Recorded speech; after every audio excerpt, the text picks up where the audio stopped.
para así poder llegar no solo a los que nos congregamos aquí, sino a los lugares, hogares, familias que están muy atentos, esperando que nosotros le presentemos al Señor y hagamos su voluntad. Un cordial saludo a los que han llegado y esperamos también saludar a aquellos que a través de los medios de comunicación nos están observando, nos están escuchando. Dios, a través de este ministerio, ha estado manifestándose y obrando en muchos lugares donde se le ha prestado atención y han estado dispuestos a recibir, porque Dios está interesado en bendecir a aquellos que creen en Él y que necesitan de su gracia y de su poder. Hoy continuamos con los estudios basados en el libro de los Jueces. Dios, en esa forma maravillosa y al mismo tiempo misericordiosa, quiso ayudar para bendecir al pueblo de Israel, quien lamentablemente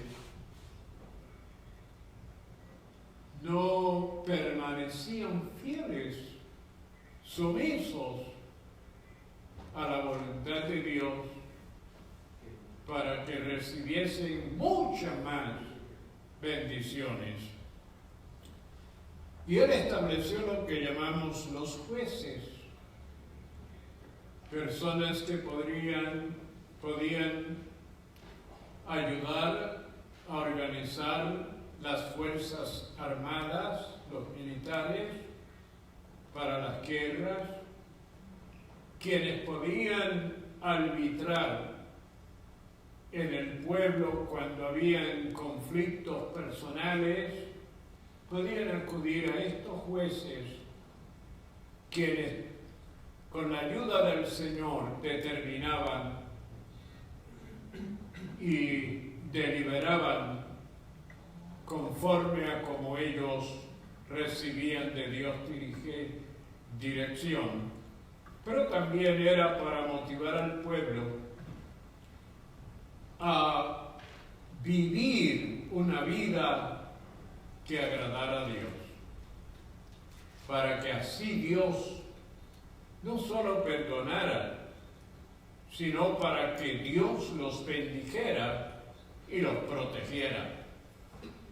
Hoy vamos a conocer esa ambivalencia, esa actitud de Israel con relación a la pecaminosidad de Israel, pero conoceremos también esa fidelidad de Dios.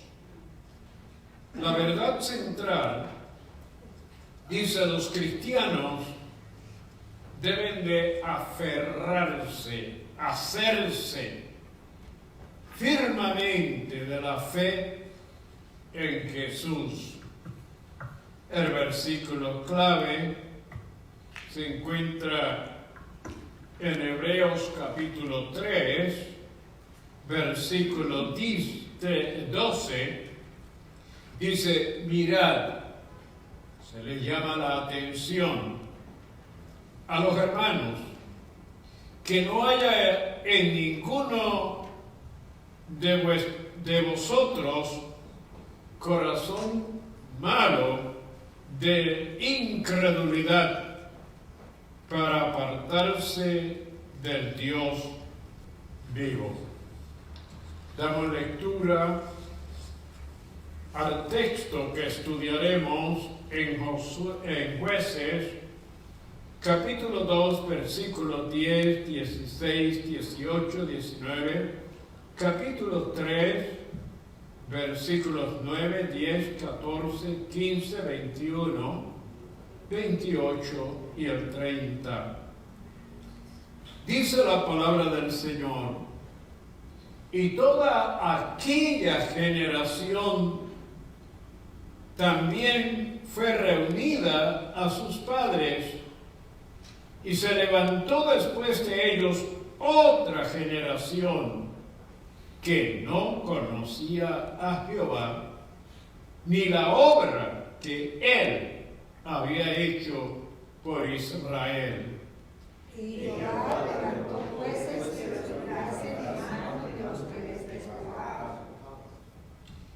Y cuando Jehová les levantaba jueces, Jehová estaba con el juez y los libraba de la mano de los enemigos todo el tiempo de aquel juez, porque Jehová era movido a misericordia por sus gemidos a causa de los que le oprimían y afligían. Mas acontecía que el juez, ellos volvieran atrás y se resolvían los más adelante y volvieron a los para servirles en la piedad de ellos, que no se apartaban de sus obras y de sus malos caminos. Entonces clamaron los hijos de Israel a Jehová, y Jehová levantó un libertador a los hijos de Israel y los libró, esto es, a Otoniel, hijo de Finehas, hermano menor de Caleb.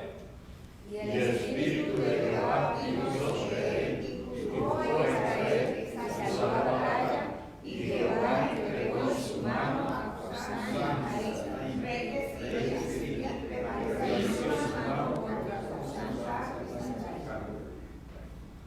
Y sirvieron los hijos de Israel a Eglón, rey de los moabitas, 18 años. Y clamaron a los hijos de Israel a Jehová, y Jehová les levantó un libertador, a Og, hijo de Gera, benjamita, el cual era surdo. Y los hijos de Israel enviaron el presente a Eglón, rey de Moab. Entonces alargó a Og su mano izquierda y tomó el puñal de su lado derecho y se lo metió por el vientre. Entonces él les dijo: seguidme, porque Jehová ha entregado a vuestros enemigos moabitas en vuestras manos. Y decidieron de él y tomaron las espadas que portaban y dejaron pasar Así fue subyugado Moab aquel día bajo la mano de Israel, y reposó la tierra 80 años. Padre, te damos gracias por tu palabra y esperamos que el Espíritu Santo nos ilumine y nos dé entendimiento, pero sobre todo que podamos obedecer y servirte, Señor, de tal manera que te agrades y nos bendigas. Mira, aquellos que nos están escuchando y observando, te los presentamos, Señor. Muchos de ellos tienen necesidades y están en condiciones que solo tú, Señor, eres quien puede manifestarte en sus vidas y hacer la obra que ellos necesitan. Bendice nuestros hermanos que con la tecnología te van a adorar, van a glorificar y honrar tu nombre. Sea tu nombre glorificado, Señor, a través y en todo. Por Cristo Jesús. Gracias, Señor. Amén y amén. Nuestros hermanos en la tecnología con nosotros. Bendecidos hermanos en esta noche. Pues en esta noche me tocó que dirigir, entonces sea para la santa honra y gloria, alabanza al Señor. Y estamos aquí todos gozosos y esperamos también lo mismo de ustedes, que se sientan gozosos, porque venimos a la casa de un gran Dios que nos da vida, nos protege y nos tiene feliz y nos dio esa bella libertad. Hermanos, siéntanse libres de gozarse, que no les vamos a cobrar nada. Eso. Amén.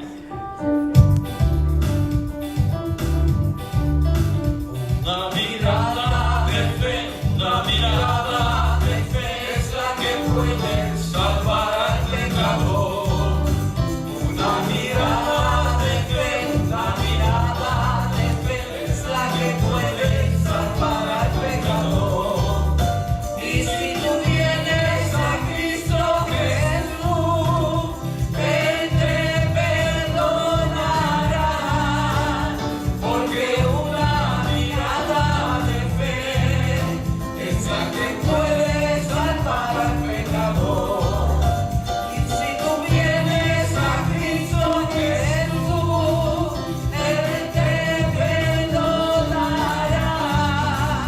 porque una mirada de fe es la que puede salvar al pecador. Una mirada de fe, una mirada de fe es la que puede salvar al pecador.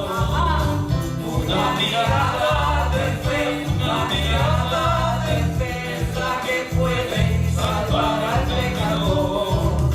Y si tú vienes a Cristo Jesús, Él te perdonará, porque una mirada de fe es la que puede salvar al pecador. Y si tú vienes a Cristo Jesús, Él te perdonará, porque una mirada de fe es la que puede salvar al pecador.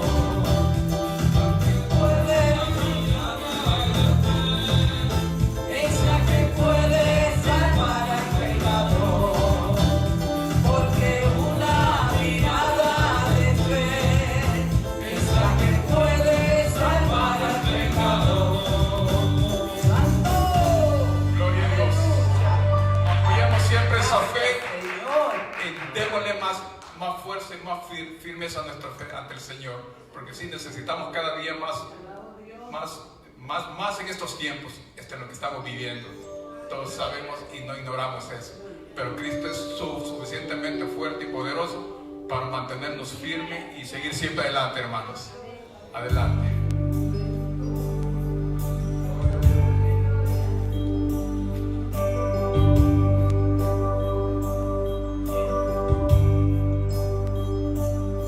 Hay momentos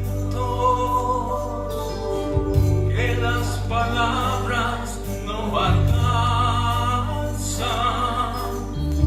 para decirte lo que siento.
Gloria a Dios.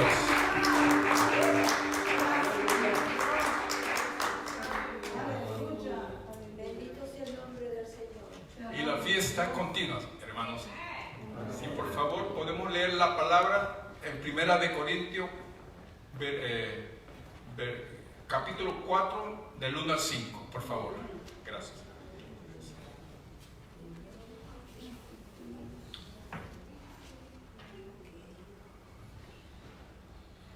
Cuando lo tengan, por favor, me dicen un amén. Le voy a dar un chancecito.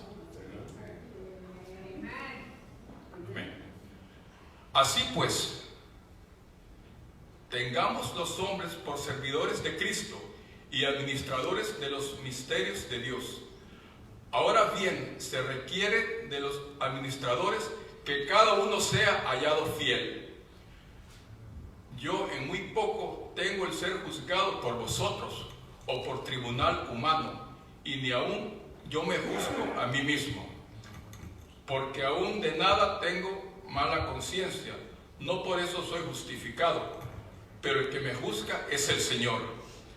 Así que no juzguéis nada antes de tiempo, hasta que venga el Señor, el cual aclarará también lo oculto de las tinieblas y manifestará las intenciones de los corazones, y entonces cada uno recibirá su alabanza de Dios. Bendito eres, Señor. Amén. Y el hermano Edwin, si me hace el favor de orar por la palabra. Gracias. Padre Santo y Padre bueno, Creador de los cielos y de la tierra, Dios de infinita bondad y misericordia, venimos delante de tu santa y divina presencia, Señor, para darte gloria, para darte honra, para darte alabanzas y adoración, porque tú eres nuestro Dios. Te damos gracias, Señor, por este precioso día que tú, oh Dios de vida, nos has concedido, oh Dios. Te damos gracias por todas tus bendiciones, pero sobre todo, Señor, te damos gracias por tu Hijo Jesucristo, quien murió por todos y cada uno de nosotros en la cruz del Calvario, para que a través de él pudiésemos alcanzar el perdón, la salvación y la vida eterna.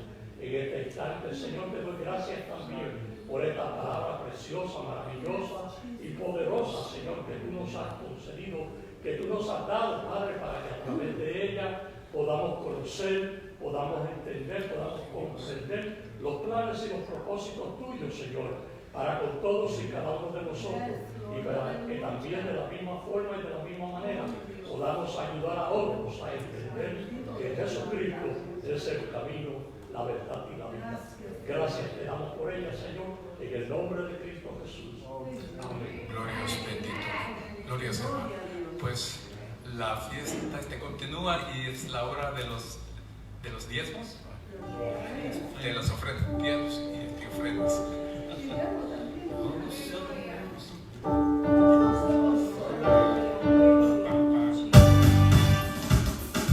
Gozo, gozo, gozo yo quería, pero lo buscaba donde no lo había. Gozo, gozo, gozo yo quería, pero lo buscaba donde no lo había. Pero vi a Cristo el amor de la vida.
estamos gozosos esta hora.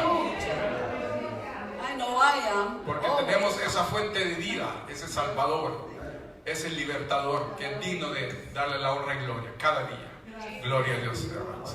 Pues ahora presentamos a nuestro pastor con nosotros. Amén.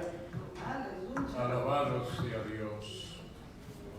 Vamos de inmediato al estudio de la palabra. Queremos conocer y entender mayormente lo que la palabra del Señor tiene para nosotros. Le decimos a los que nos están viendo y escuchando que vamos a estar observando en el libro de Jueces. Ya luego, en síntesis, explicaremos lo que en sí significa jueces que fueron establecidos, fueron puestos por el mismo Dios. Pero la porción bíblica se encuentra en Josué capítulo 2 hasta el capítulo 3 y hasta el versículo 30. La verdad central, bien sea lo que a través del cúmulo de estudio vamos a comprender, es que como cristianos debemos de aferrarnos. ¿Sabe lo que implica aferrarse? Es hacerse en forma total, en una forma inquebrantable, inviolable, que nada ni nadie nos impida y nos haga dejar de tener esa fe. Pero una fe ¿en quién? Una fe en el Señor Jesucristo. Hay gente que confía en muchas otras cosas y como que tienden a depender de lo que ellos le dan y desarrollan cierta actitud de creerle, mas sin embargo quedan decepcionados, desengañados, porque lo que creían y lo que esperaban no se cumplía. Pero los que creemos en el Señor sabemos que Él cumple sus promesas. Lo único que Él pide de nosotros es que tengamos fe. Porque realmente nosotros le hemos conocido por la palabra. Nosotros hemos tenido el testimonio del Espíritu Santo y hemos podido en nuestra vida tener el cumplimiento de las promesas del Señor. Entonces, como Él ha prometido y ha cumplido, nosotros le creemos. Cada día le creemos y vivimos para Él.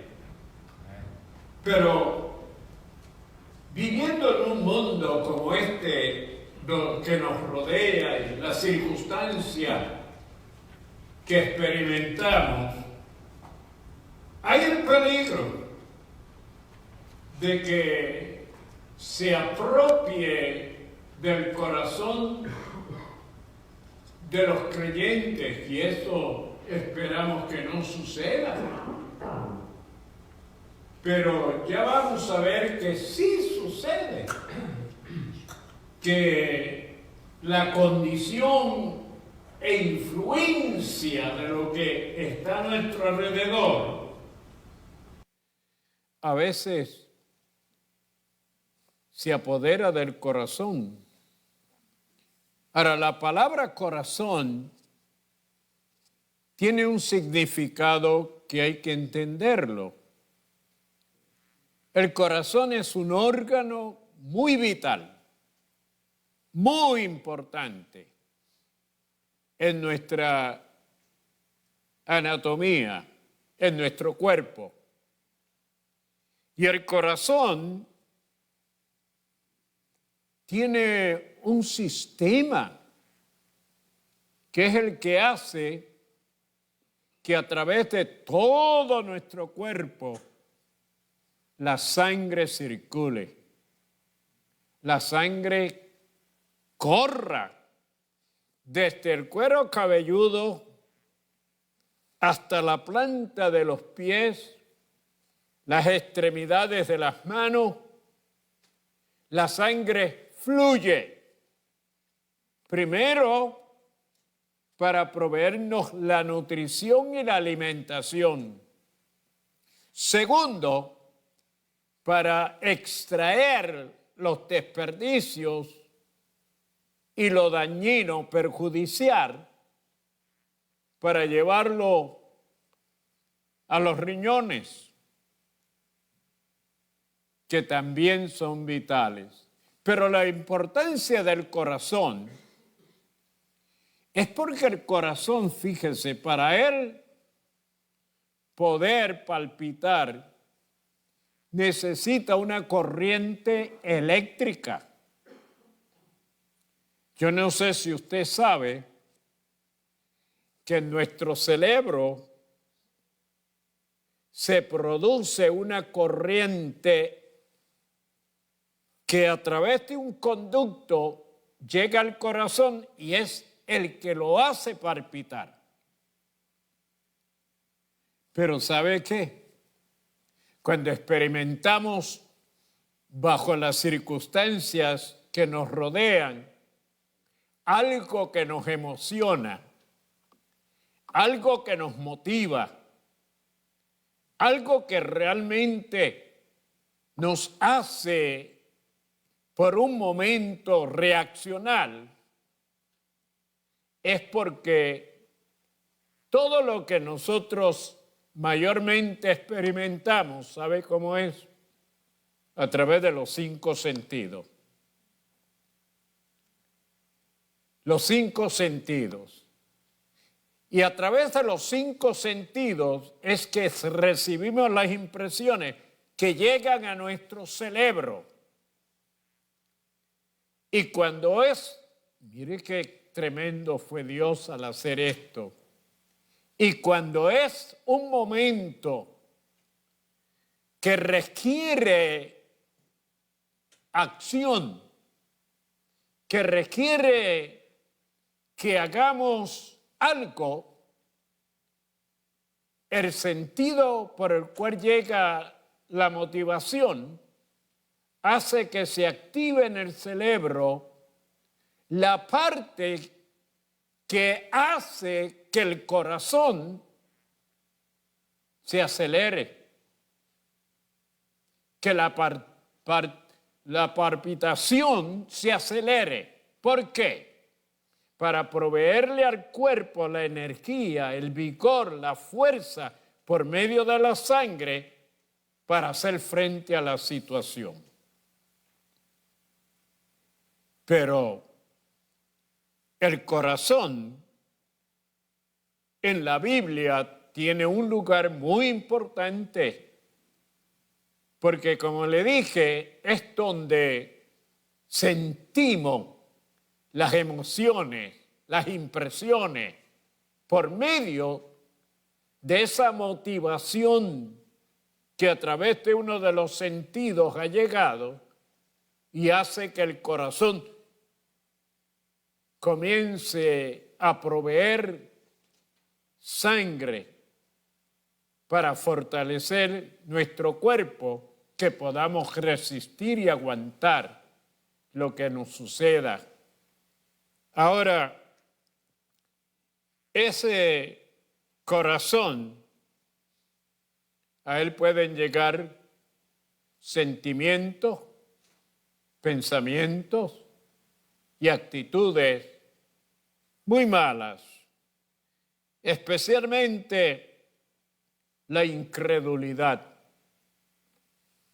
No hay nada que afecte más al ser humano que la incredulidad. ¿Cómo dice la Biblia? Que para el que cree, todo le es posible. Pero creer en Dios, no creer en muchas otras cosas que lo que hacen es perjudicar, sino creer en Dios.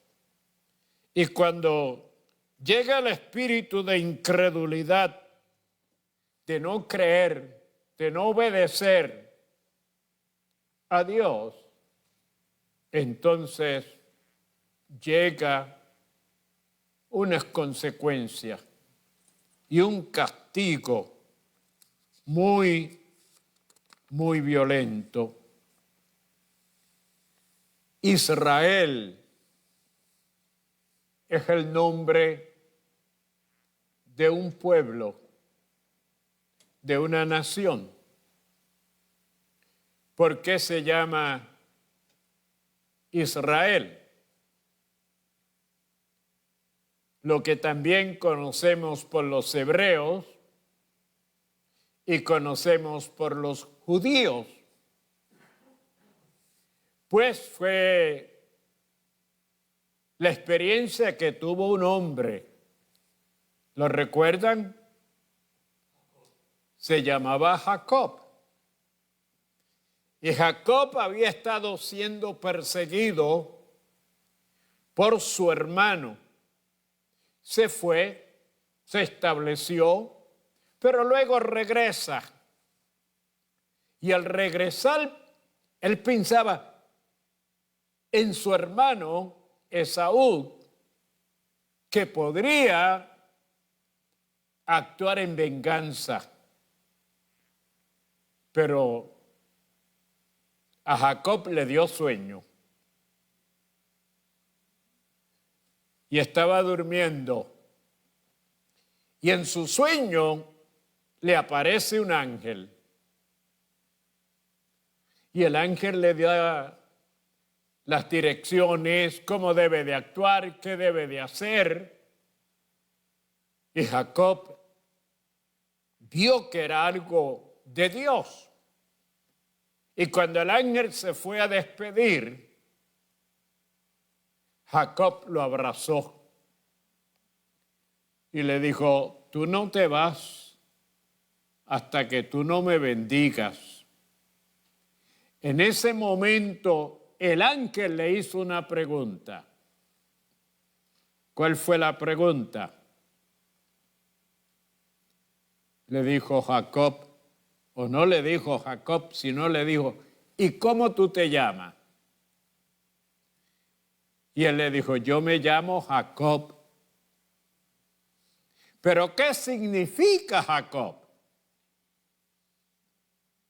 Significa engañador, suplantador, porque él había engañado a su hermano en varias ocasiones. Engañó hasta a su propio papá.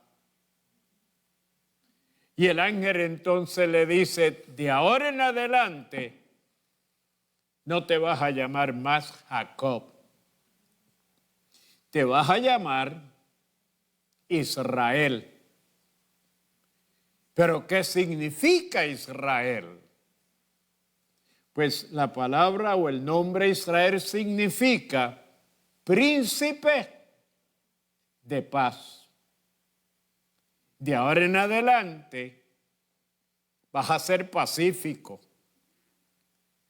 Te vas a encontrar con tu hermano, pero tú vas a tomar la acción de pacificar a tu hermano.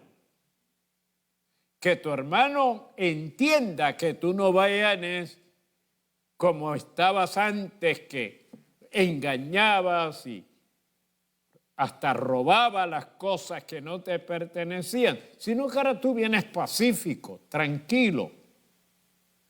Y así fue. De ahí en adelante los descendientes de Jacob comenzaron a llamarse israelitas. Hijos de Israel. Tuvo 12. Cada uno de ellos llegó a ser líder de lo que se conocía una tribu, una familia. Cada uno de ellos estableció una familia. Ahora, es algo que yo he pensado y he meditado, qué privilegio tuvo este pueblo, que desde Abraham, Dios vio a ese hombre con esa fe, con esa confianza, que dejó todo de la idolatría, de el ambiente donde él vivía, decidió irse y establecerse en algún otro lugar donde él le pudiera servir a Dios. Y cuando Dios vio esa disposición, esa fe que él demostró de conocer a Dios, porque su padre, ¿sabe lo que era su padre? Un artesano, constructor de estatuas, de imágenes, y quería que Abraham se dedicara también a construir ídolos. Pero Abraham descubrió que los ídolos, él le hablaba, pero no le respondían. Él le pedía, pero no le daban. Entonces, él decidió buscar al verdadero Dios y Dios se le reveló y le dijo: de ti yo voy a sacar una simiente, voy a tratar un pueblo y a ese pueblo yo le voy a delegar que haga que mi conocimiento se extienda sobre toda la tierra. Esa era la responsabilidad mayor del pueblo de Israel, de ser los proclamadores, de ser los que a todas las naciones le dijeran: hay un Dios verdadero, el único a quien hay que servirle. Pero encontramos una situación muy crítica.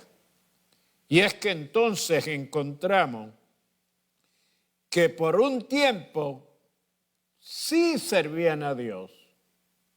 Por un tiempo se dedicaban, pero faltando el líder que los había dirigido y que Dios había usado, volvían otra vez a mirar a las naciones de alrededor y como que querían imitarle y dedicarse a lo que esas otras naciones hacían. Y un tiempo obedecían a Dios. Cuando Dios le levantaba a un hombre o una mujer, porque hubo también una mujer llamada ¿cómo? Débora, una mujer a quien yo pensaba que mujer tremenda, porque le dijo al rey, le dijo al que gobernaba en ese tiempo, ella era profetiza y también hacía la función de árbitro, de mediar entre los que tenían conflicto. Y el Señor le dice que le diga al que estaba gobernando de juez, dile que yo le voy a dar la victoria, que vaya y pelee. Cuando ella se lo dijo, él dijo, oh no, yo no voy a ir. Y la retó. Dijo, si tú no vas, yo no voy. Porque hay mujeres a quienes Dios usa. Y hay que tener cuidado que respetemos y consideremos.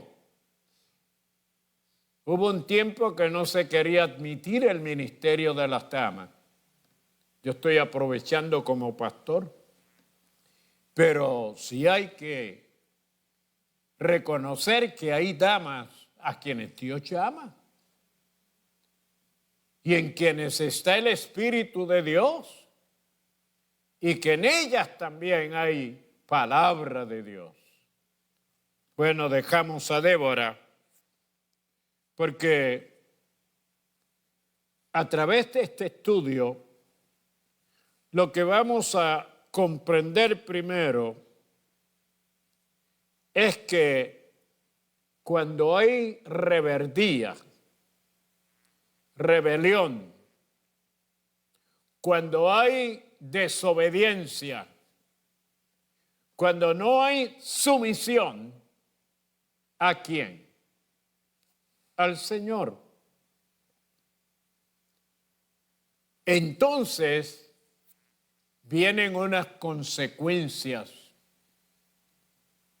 muy serias, muy graves, muy terribles. Pero hay otra cosa que Dios quiere que nosotros hoy sepamos. Es la responsabilidad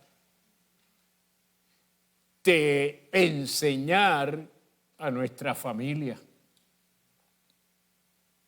de enseñar a nuestros hijos. Pida al Señor que le dé gracia, que le dé sabiduría, que le dé entendimiento, que usted pueda dar a sus hijos el conocimiento de Dios. Usted es el instrumento o medio que Dios tiene para que en su hogar se conozca a Dios. Y al conocer a Dios, haya esa disposición de servirle. Y servir a Dios es obedecer al Señor, es obedecerle. Y cuando hay esa sumisión y esa obediencia, porque hay ese conocimiento, entonces hay la garantía irrevocable de que Dios ha de bendecir. Y lamentablemente, los israelitas no enseñaban a sus hijos. Llegó el momento que se dedicaban a tantas otras cosas que se convertían hasta en idólatras. Se iban a los ritos y a las ceremonias y a las fiestas de las demás naciones y se olvidaban de la responsabilidad de enseñar a sus hijos el temor de Dios. Hermanos, a nosotros nos toca esa responsabilidad. Al creyente le toca. ¿Por qué? Porque nosotros, como pasaba en Israel, hemos de pasar a la eternidad. No estaremos más. ¿Qué harán nuestros hijos? ¿Se apartarán de Dios? ¿Del conocimiento de Dios? ¿Se dedicarán a la vida del mundo? ¿Dejará de ser esa familia una familia cristiana? ¿Qué consecuencias pueden venir sobre esa familia? Mire, hermano, pueden venir que el hijo entonces se va a la calle, se vuelve, yo no quiero mencionar porque no deseo hacerlo, pero usted ha visto hogares donde sus hijos hasta han ido presos, donde sus hijos han tenido accidentes, donde sus hijos han tenido fracasos. Y cuando usted ve eso, uno se lamenta, porque no quisiera que los hijos de nuestros hermanos fueran víctimas de las consecuencias del pecado. Pero sucede. En esta porción bíblica encontramos un ciclo. ¿Sabe lo que es un ciclo?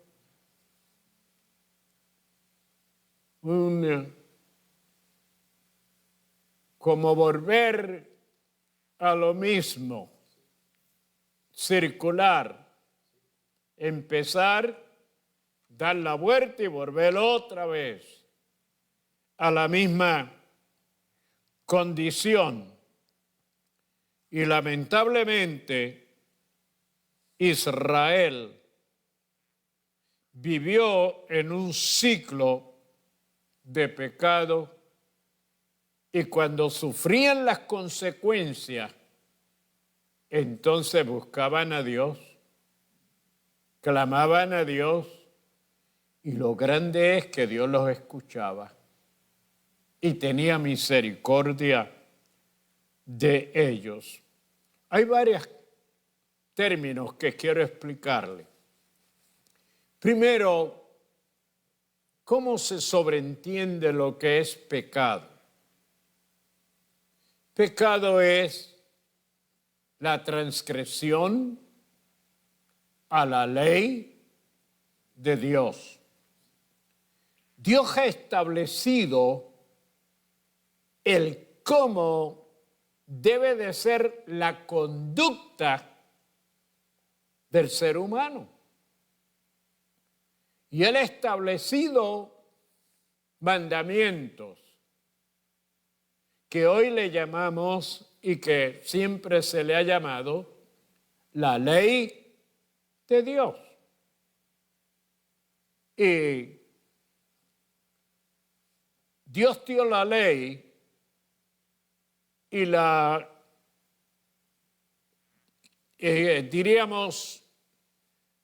condensaron en 10 mandamientos. Si usted analiza los 10 mandamientos, usted encuentra la totalidad de lo que Dios quiere que nosotros creamos y vivamos. No se los voy a mencionar, pero sí. Pero además de esos 10 mandamientos, Él dio otros mandamientos. Él dio otras leyes. Y en esas leyes Dios establecía cómo debía de proceder el ser humano para poder convivir con su prójimo. Pero una de las leyes más estrictas que tenía el Señor, todas las eran estrictas, era el no tener otro Dios. Éxodo capítulo 20 y el versículo 1, a continuación, usted encuentra que Dios no tolera, Dios no admite, pero hay algo. Bien sea, Dios nos hace saber que Él es el único y verdadero Dios. Él nos hace saber que sin Él nada podríamos hacer. Pero hay algo que yo de vez en cuando le digo, pero ¿y por qué tú hiciste eso? ¿Sabes lo que es? Darnos el libre albedrío. Ser nuestros propios árbitros. Que nosotros seamos los que tengamos el derecho de escoger, de decidir. Y luego, con esa influencia de lo que se introdujo del conocimiento del mal en nosotros, entonces esa influencia es tan fuerte, es tan grande, que aunque nosotros a veces no queremos, nos quiere obligar a que hagamos lo que no es correcto, lo que no es debido. Y esa es la lucha que tenemos todos. ¿Cómo vencer y someternos a esa ordenanza que Dios nos da, pero que nosotros como que hay un espíritu, una actitud, voy a poner, no espíritu, una actitud de hacer lo que nos parezca y que conforme a las circunstancias o situaciones que nos oprimen, entonces hacer. Y hay veces que hay cosas que a Dios no le agradan, que Dios no quiere que la hagamos, y nosotros tenemos esa lucha, esa batalla, ese conflicto. Israel, porque hay otra cosa que también quería mencionarle, además de que el pecado de tener a otros dioses. Fíjese usted cómo el maligno ha sustituido en la mente y en el corazón y aún en las multitudes a Dios, permitiéndoles formar y hacer dioses que han sido inventados y creados. Desde luego, se comenzó con los dioses de la naturaleza. ¿Sabe usted por qué los días de la semana nuestra? ¿Qué nombre tienen? ¿Por qué tienen esos nombres? Porque bíblicamente no existen los nombres que hoy nosotros tenemos para los días. Bíblicamente, únicamente existían numéricamente. Primer día de la semana, hasta el séptimo día de la semana. ¿Cuándo se le comenzó a poner nombre a los días? Cuando comenzó la idolatría. Y yo le voy a ligeramente, por ejemplo, el día lunes era el día de adorar la luna. Martes se adoraba un planeta. ¿Recuerdan ustedes que Pablo y Bernabé llegaron a un lugar y querían rendirle culto? Porque a uno lo llamaban Martes y a otro Mercurio. Y que eran los dioses enviados de esos dioses. Eran los mensajeros. El miércoles, Mercurio. Jueves, Júpiter. Viernes, Venus. Sábado, Saturno. Y domingo, que era dedicado a una dama que en el estudio aquí se nos presenta como una diosa que había que rendirle culto. Pero voy a continuar de inmediato, porque ese es el conflicto que comenzó Israel a tener.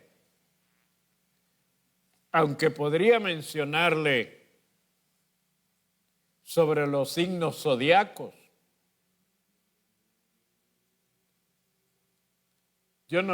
¿Ustedes saben de los signos zodiacos? El horóscopo, que la gente todos los días busca, quiere saber lo que es el horóscopo.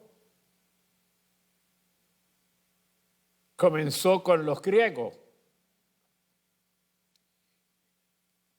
Hay unas estrellas que en la ubicación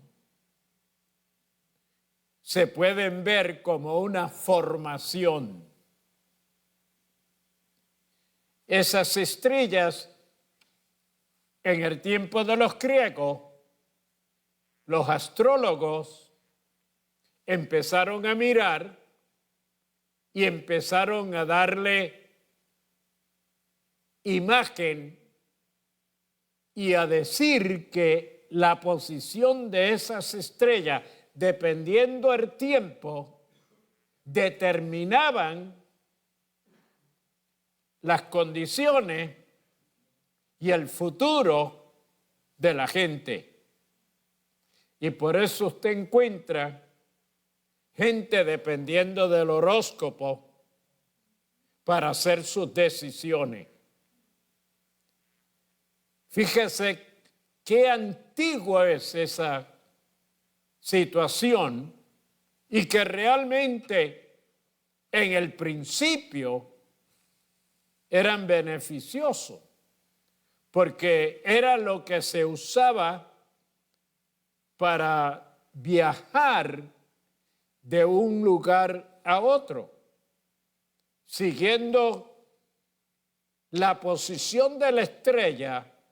Era lo que los dirigía a viajar e ir a lugares. Pero luego se le dio forma de pez. Hay un pez, bueno, yo no le voy a... Lo estudié, pero no voy a hacer énfasis sobre el por qué. Pero aún en Israel llegaron entonces a esa idolatría de idolatriar a unas figuras que componían de la forma de las estrellas. Y por eso le hablé y le dije de los planetas y por qué hoy día tenemos lunes, martes, miércoles, jueves, viernes y domingo, pero realmente, bíblicamente, es numéricamente. El primer día, ¿cuál es el primer día? Es el domingo.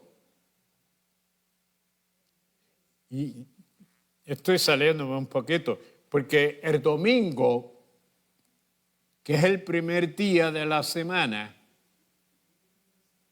¿sabe lo que implica eso? Porque ese primer día fue que Cristo resucitó. Y eso tiene un significado pero grande, porque la resurrección de Cristo en el primer día de la semana indicaba una nueva dispensación, un nuevo trato de Dios con la humanidad. Se establecía la dispensación de la gracia. Cuando Dios, a través de Jesucristo, su sacrificio, perdonaría a la humanidad. Y por eso la iglesia primitiva se congregaba, se reunía el primer día de la semana. Por eso nosotros creemos y queremos que nos reunamos el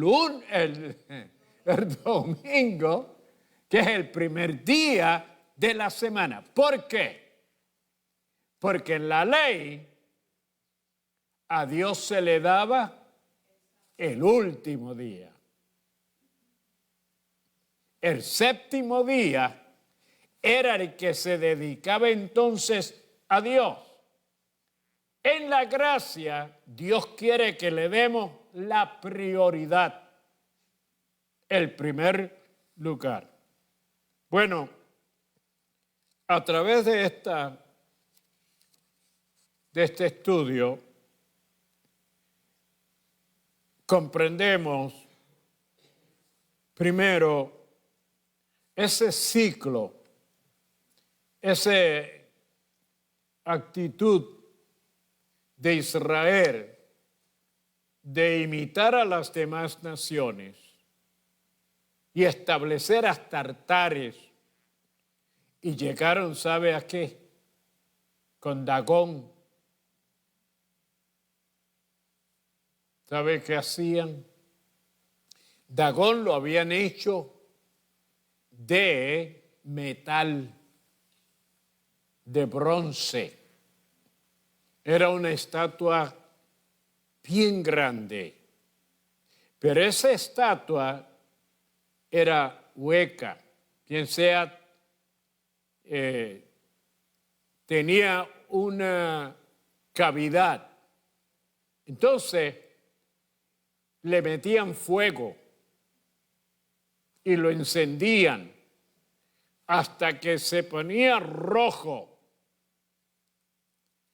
¿Sabe lo que hacían los israelitas con Dagón? Traían los niños. Le pedían a una madre que dedicara a su hijo a Dagón, y sabe que lo ponía en esos brazos candentes. El niño podía gritar, pero la mamá, si derramaba una lágrima, indicaba que ella no estaba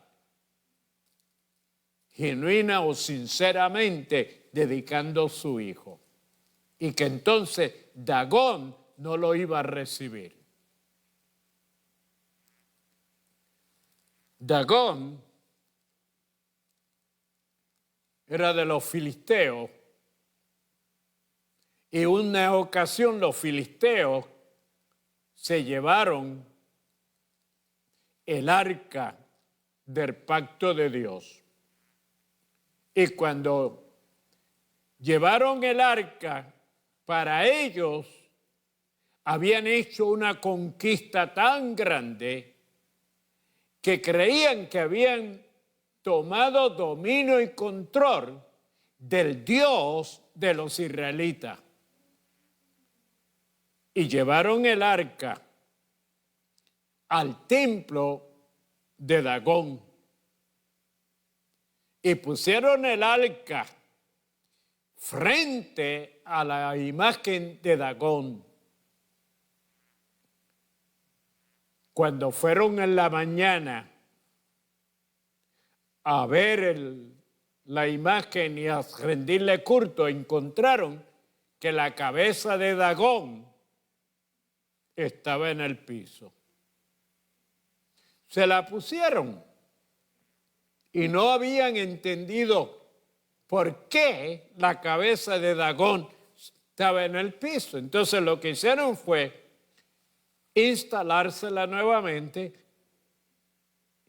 dejan el arca, pero a la otra noche, cuando llega el día y van, ¿qué pasó? Había sido la estatua de Dagón, había caído y se había hecho pedazo. Tan así llegó a ser que los filisteos decidieron, esto no nos conviene tenerlo aquí. Así es que se lo vamos a devolver a ellos, porque si seguimos con esto, con el arca aquí que representa a Dios, vamos a recibir mucho daño. Y decidieron mandarlo. ¿Se acuerdan de un hermano que quiso ayudar a proteger que el arca no se cayera? Porque lo hicieron erróneamente, lo mandaron en un carro de bueyes, de vaca. Y mientras iba en el camino, llegó a un lugar pedregoso y habían cavidades y hoyos, y se iba a caer el arca, y Usa extendió la mano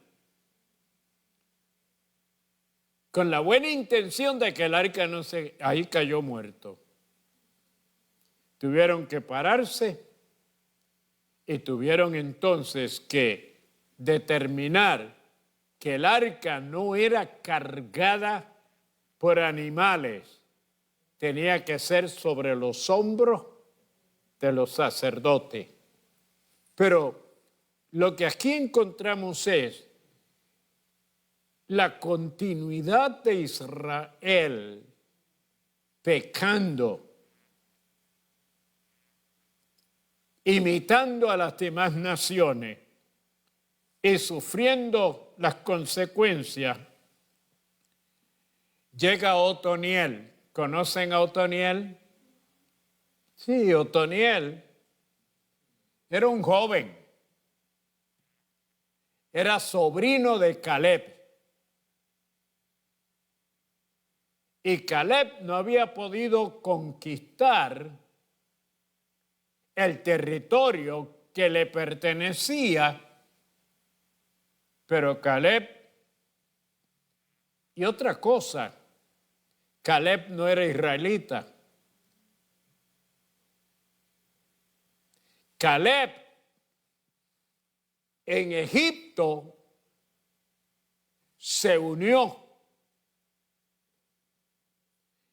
a los israelitas, pero él le llamaríamos que él era un gentil.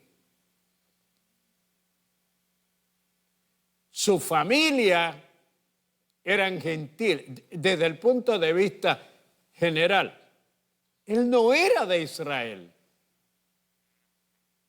pero él agarró la fe y fue un ejemplo pero extraordinario, porque fue de los que mandaron a espiar la tierra.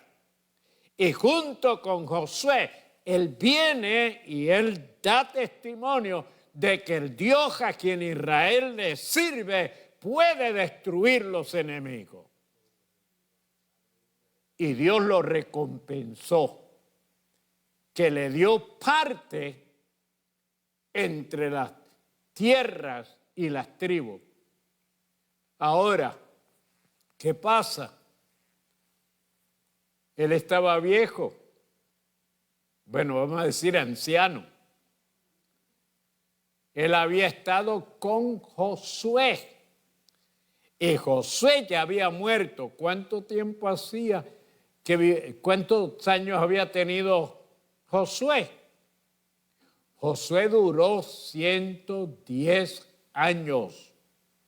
Si Caleb había estado con Josué, así es que Caleb tenía que ser mayor también. Ya él no podía hacer frente a un ejército, pero el caballero se inventó algo. ¿Sabe qué se inventó?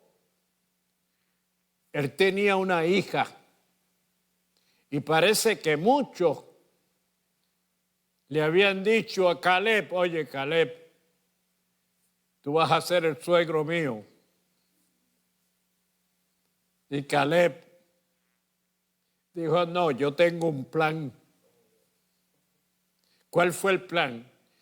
Reunió a los jóvenes y le dijo: de ustedes, el que me conquiste la tierra que a mí me pertenece, que no puedo por mi condición, yo le doy mi hija. El sobrino de él, llamado Otoniel, le dijo: ese voy a ser yo. Y se fue, conquistó la tierra, porque en el plan de Dios estaba que Otoniel fuera el primer juez de Israel. Conquistó la tierra. Si usted mira ese pasaje bíblico de la conquista, es sumamente interesante, porque Caleb celebra la boda y manda a Otoniel que se vaya, se la lleve, la hija, y en el camino Otoniel le dice a la hija de Caleb: oye, tu papá nos dio un terreno, pero eso es árido. Ahí para sembrar y cosechar eso no produce. Vamos a ver si nos da un poquito más al río. Entonces, llegan donde Caleb y Caleb le dice: ¿qué pasó? ¿Qué quieren? Y entonces ella le dice, la hija le dice: oye, es que la tierra que tú nos diste no tiene agua. Caleb le dijo que no tiene agua. Sí, no tiene agua. Y una tierra sin agua y una familia sin agua. ¿Sabe lo que le dijo Caleb? Yo te voy a dar de las aguas de abajo y de las aguas de arriba. Te voy a dar un lugar donde va a haber agua y un lugar donde va a llover. Pero si usted lo ve espiritualmente, eso significa mucho. Eso explica mucho. Pero llega Otoniel, Dios lo unge y lo usa. Mire usted, el primer juez, ¿cuánto duró? 40 años. 40 años. Durante esos 40 años hubo conquista, hubo victoria, Dios bendijo, porque el pueblo se dedicó a servir a Dios. Pero se murió Otoniel y el pueblo vuelve otra vez a la idolatría, a lo malo. Pero entonces se levanta Ahod.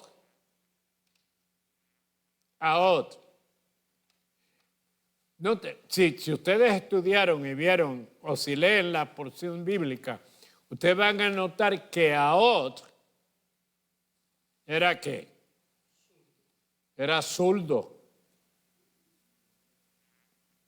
Lo que usaba era la mano izquierda.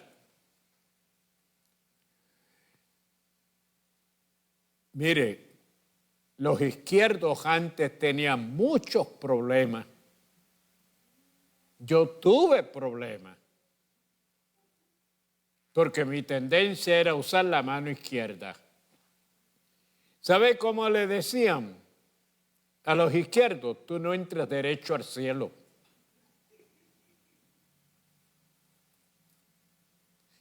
Y en casa yo tuve una batalla porque yo quería usar la mano. Yo era izquierdo, pero me ayudó porque entonces me hizo ambidiestro, que puedo usar. Y si usted ve, no va a notar si yo soy derecho o si soy izquierdo, porque puedo usar las dos manos sin problema. Ahod era izquierdo.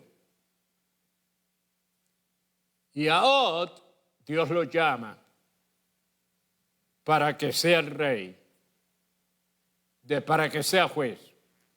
Y Ahod le estaban sirviendo en ese tiempo a un rey, sí, que era tremendo de malo. Era bien grueso, era sobrepeso.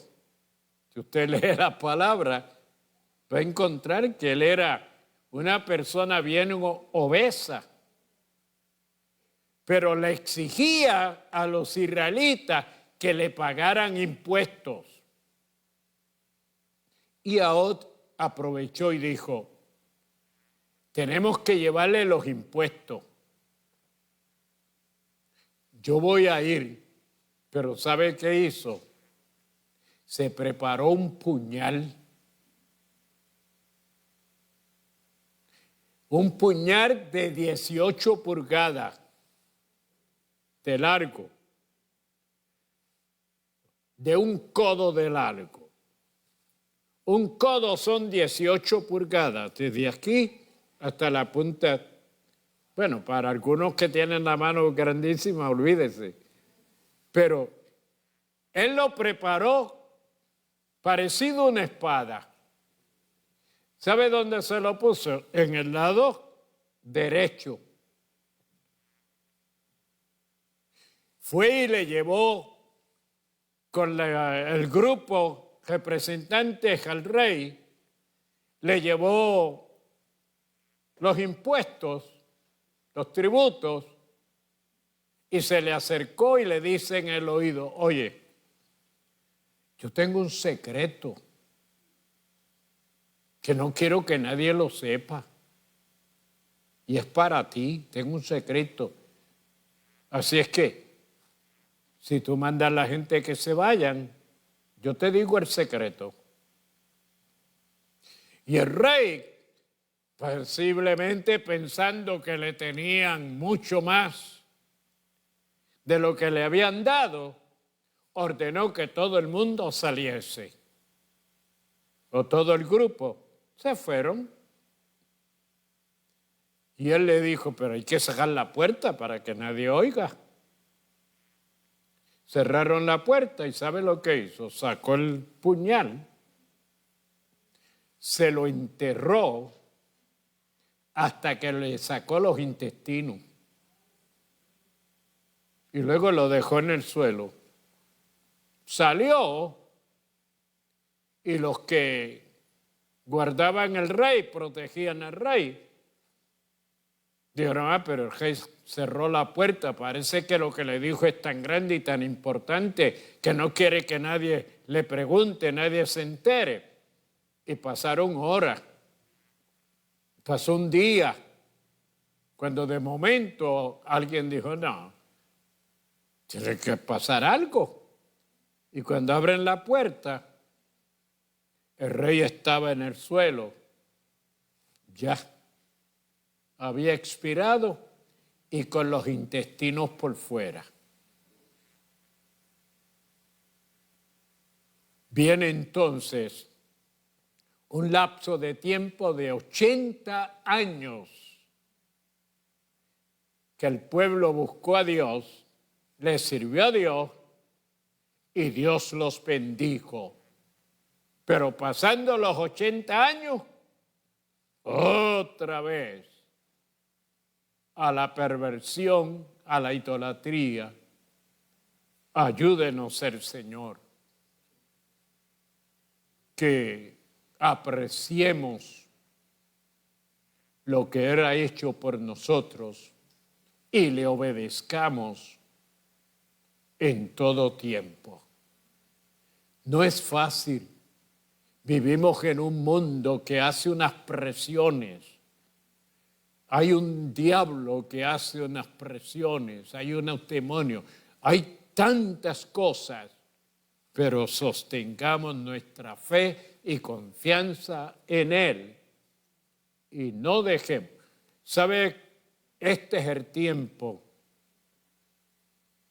que era otra palabra que le iba a mencionar y termino, de apostasía. ¿Sabe lo que es apostasía? Rebelión contra la fe, rebeldía contra la fe. Este es el tiempo cuando mucha gente, después de haber estado sentado, escuchando, recibiendo, que hasta han dicho que están sirviendo a Dios, la influencia del mundo ha podido superar y hasta se han ido afuera y luego han dicho, no, si yo iba ahí, pero ahí no hay nada, y blasfeman la fe. Quien sea, se van en contra de la iglesia, en contra del pastor, en contra de los hermanos. Eso es la apostasía, es la rebeldía, desobediencia y contradicción a lo que Dios nos ha dado y ha enseñado. Dios me los guarde y me los bendiga. Vamos a estar en pie. Amén. Por aquí. Amén. Hermanos, a medida que hemos ido introduciéndonos en el ministerio, Dios ha estado haciendo una obra, pero grande. Yo le pediría a los que estuviesen dispuestos que nos pudiéramos reunir a ver cómo organizamos, formalizamos y establecemos el ministerio. Unirnos a los hermanos Cruz, pero necesitamos un equipo de personas, de hermanos que digan, pastor, queremos ser parte de ese ministerio. Imagínense, en este día han llamado anteriormente mucho más de 500 personas, que solamente hemos podido anotar 17 y unas 4 o 5 reconciliaciones, pero pasan ya de cientos de convertidos. ¿Qué vamos a hacer? ¿Cómo los vamos a ayudar? Le estaba diciendo a la hermana Mirta cómo establecer un sistema que ellos nos puedan ver y que nosotros podamos recibir de ellos sus nombres, sus direcciones, si es posible, y enviarle una carta de parte de la iglesia y enviarle, si es posible, unos libros que tenemos, que dice, el título es ¿y ahora qué? ahora que recibí al Señor, ¿qué voy a hacer? Y quisiéramos reunirnos y establecer un buen grupo y además de orar. Pues mire, María Fernández de Brasil, Margarita Allende de Ecuador, José Pérez, Chile, Wanda Carrol de Puerto Rico, Rafael Hernández, Venezuela, Rosa Ortiz, Argentina, Margarita Bastos, México, Auri Vélez, Venezuela, Mary Jorge, Perú, Víctor Vega, Colombia, Elmer Hernández, Honduras, Rubén Rivera, Argentina, Lilian Sánchez, de Boston, eso es aquí en Massachusetts, Porfiria Paiva, de Perú, Federico Ortiz, de México, Augusto Bereiro, de Ecuador, Maggi Brizuela, de España. ¿Puede usted pensar hasta dónde estamos llegando? Y que la gente llame porque quiere convertirse, que quieren aceptar al Señor. Los que han conocido al Señor y quieren reconciliarse. Felipe Salgado de California, Natalia Acevedo de Argentina, Alma Cruz de aquí de Massachusetts, de Boston, Larifa Cordero de Costa Rica, y a nombre de la congregación y a nombre del Señor le damos una calurosa bienvenida a la familia del Señor y a la familia de la Iglesia Cristiana El Buen Pastor aquí en la ciudad de Bridgeport, en el 725 de la avenida Hancock. Aquellos que nos escuchan y que nos ven, si desean algún día llegar, te veremos y te recibiremos y compartiremos contigo lo mucho y lo bueno que Dios nos ha dado. Vamos a estar en pie. Aquellos que hoy reciben al Señor como Salvador, le recomendamos, como lo hemos hecho anteriormente, visita en el área donde estás una congregación, donde puedas aprender y conocer mucho más a través de la palabra del Señor y que tú puedas ser parte del pueblo, de la iglesia, del Señor físicamente, visualmente, públicamente, sepan donde tú vives que has creído y recibido al Cristo como tu Salvador personal. Padre, te damos gracias en esta hora y te presento este grupo de vidas que han aceptado a Cristo como su Salvador personal. Sé que en esta hora tú has perdonado sus pecados y sus nombres están siendo escritos en el libro de la vida y vienen a ser tus hijos, Señor, y tú, su Salvador y Señor. En esta hora te presento a aquellos que tienen situaciones, crisis, problemas, enfermedades. Ahora, Señor, en este momento, yo reprendo ese espíritu maligno que está perturbando a una vida que quiere destruirle, pero ahora es libre, porque el Espíritu Santo se está manifestando en el lugar donde está esa vida y está obrando y desatando y rompiendo toda ligadura. Señor, enfermo,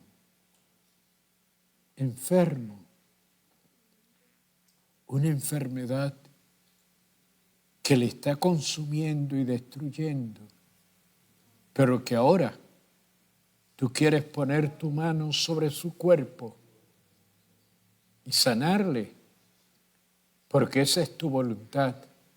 Y por eso en la cruz del Calvario llevaste nuestras enfermedades. Te veo y espero. Un instante, Señor, mientras lo tocas, mientras reprendes la enfermedad, y Él puede levantarse y glorificarte y reconocer que el milagro lo has hecho tú, que tienes todo poder y toda autoridad. Gracias, Señor. Bendice a tu pueblo mientras van a sus hogares y ayúdales a tener paz y seguridad mientras duermen y descansan. En tu nombre, Padre, de tu Hijo y del Espíritu Santo. Amén. Y el pueblo de Dios dice...